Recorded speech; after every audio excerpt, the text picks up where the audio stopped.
Hello बच्चों, let's see the question. The question says a satellite close to the earth is in orbit above the equator with a period of revolution of 1.5 hours. If it is above a point P on the equator at some time, it will be above P again after some time. तो बच्चों question कह रहा है कि satellite है जो कि अर्थ से क्लोज है, ये मान लीजिए इस तरह से, ठीक है, और ये हमारी above the equator with a period of revolution 1.5 hours, ये हमारा इक्वेटर पर है इस जगह पर, ठीक है। अब ये पॉइंट मान लीजिए पी है, तो कह रहा है कि पी पॉइंट पर दोबारा कब होगा, ठीक है। ये हमारा इक्वेटोरियल प्लेन है, इस तरह से सैटेलाइट चलेगी, तो पी पॉइंट पर दोबारा कब आएगा इसके बारे में बात करनी है। देखिए अभी मैं बात कर लेता हूँ इस क्वेश्चन के लिए की कॉन्सेप्ट की, ठीक है। अब हमारा की कॉन्सेप्ट क्या होगा, देखिए हमें पता होना चाहिए कि क्या हमें यहाँ पर निकाल यूज करना पड़ेगा एंगुलर वेलोसिटी का कॉन्सेप्ट।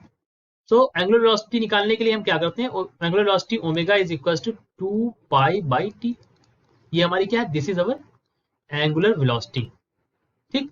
ओमेगा बराबर 2 पाई बाई टी, ये हमारी क्या है, एंगुलर वेलोसिटी है। अब यहाँ पर दो कंडीशन है, अर्थ हमारी चलती है वेस्ट, देखिए अर्थ चलती है उस तरह से चलती है, ठीक है।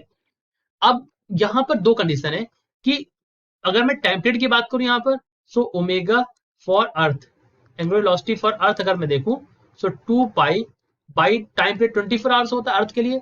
और अगर सैटेलाइट के लिए एंगुलर वेलोसिटी की बात करूं तो angular velocity for satellite will be 2 पाई और यहाँ पर टाइम पीरियड है 1.5। तो यहाँ पर दो केसेस बन रहे हैं, एक केस ए होगा जब हमारी जो सैटेलाइट है वो वेस्ट से ईस्ट की ओर चल रही है। सैटेलाइट कैसे चल रही है, वेस्ट से ईस्ट की ओर सैटेलाइट चल रही है अर्थ की तरह। तो यहाँ पर रिलेटिव एंगुलर वेलोसिटी क्या होगी, सो ओमेगा रिलेटिव, ठीक है बच्चों। ओमेगा रिलेटिव की वैल्यू हो जाएगी यहाँ पर 2 pi by 1.5 minus 2 pi by 24। Solve करेंगे इसको तो वैल्यू आ जाएगी 2 पाई, यहाँ पर हो जाएगा 15 बाई 24। सो अब हमें निकालना है यहाँ पर टाइम पीरियड। तो टाइम पीरियड की वैल्यू यहाँ से क्या हो जाएगी, तो time period T is equal to क्या होगा, 2 पाई बाई ओमेगा, ठीक है। तो आप टाइम पीरियड निकालेंगे 2 पाई बाई ओमेगा, तो 2 पाई बाई ओमेगा, ठीक है। ओमेगा की वैल्यू आपको पता ही है, तो आप रख दीजिए 2 पाई, ओमेगा की वैल्यू है 2 पाई, सॉरी यहाँ पर हो जाएगा 2 पाई, और ये क्या हो जाएगा 15 बाई 24 नीचे आएगा, तो ये हो जाएगा 24 बाई 15, ठीक है। 2 पाई से 2 पाई कट गया, इसको सॉल्व करेंगे आप तो हो जाएगा 1.6 आवर्स, ठीक। दूसरा केस क्या हो सकता है, दूसरा केस ये हो सकता है for the case B over here.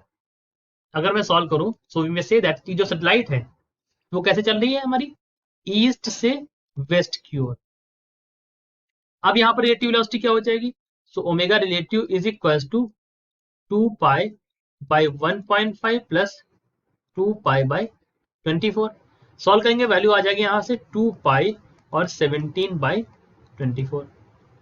इसको भी टी के टर्म्स में सॉल्व करेंगे तो टी इज इक्वल, देखिए 2 पाई कर जाएगा पहले की तरह ही, वैल्यू आ जाएगी 24 बाई 17 जैसे ऊपर आई थी ना सॉल्व करने पर।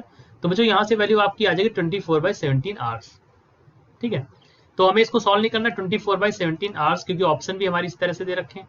देखो एक तो हो जाएगा 24 बाई 17 आवर्स, एक हो जाएगा यहाँ पर 1.6 आवर्स, ठीक है। तो चलिए अपने ऑप्शन में अब हम देख लेते हैं, हम लोग ऑप्शन चेक कर लेते हैं। तो ऑप्शन ए तो गलत है, ऑप्शन बी है क्या 1.6 hours if it is rotating from west to east, तो ये सही है। ऑप्शन सी कहता है 24 by 17 hours if it is rotating from east to west, तो ये भी सही है। तो ऑप्शन बी सही है, ऑप्शन सी सही है, ऑप्शन डी गलत है। तो ऑप्शन बी हमारा सही है और ऑप्शन डी सही, सी सही है यहाँ पर, कि अगर इसको पी पॉइंट पर वापस आना है तो कुछ इस तरह से होगा, वेस्ट टू ईस्ट चलेगा तो 1.6 आवर और ईस्ट टू वेस्ट चलेगा तो 24 बाई 17 आवर्स, यही टाइम पीरियड होगा। So I hope you understood it well, best of luck.